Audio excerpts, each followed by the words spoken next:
নিয়ামতপুরে পরপর দুটি দোকানে চুরির ঘটনায় ব্যাপক উত্তেজনা।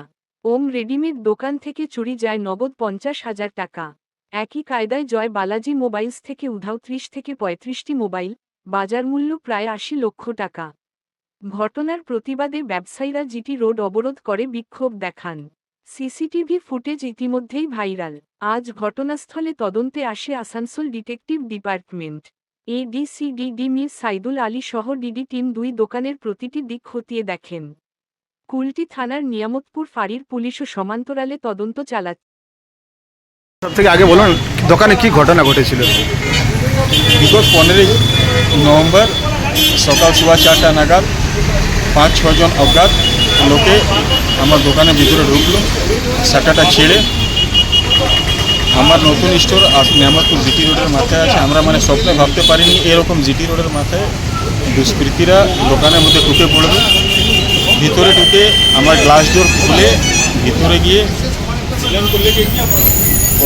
40টার কাছাকাছি 38-40টা মোবাইল হ্যান্ডসেট খুব সাবধানীপূর্বক তুলে নিয়ে চলে গেছে।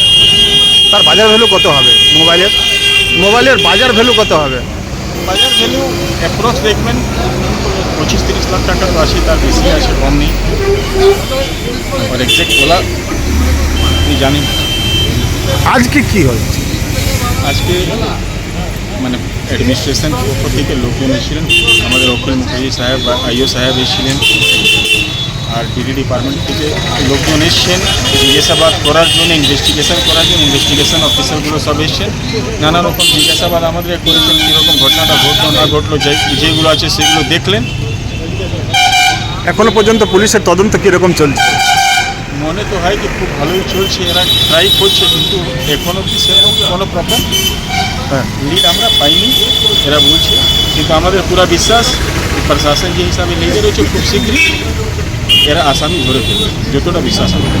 আপনার নাম আর পরিচয়? আমার মনীষ ছেড়িয়া, প্রোপ্রাইটার জয় বালাজি মোবাইল স্যামসাং ক্যাফে। দাদা কি ঘটনা ঘটেছিল আপনার এই জয় বালাজি মোবাইল দোকানে? তো প্রথমেই আপনারা সবাই জানে যে চুরি হয়েছিল, সেটা নিয়ে পুলিশরা সব তদন্ত করছে।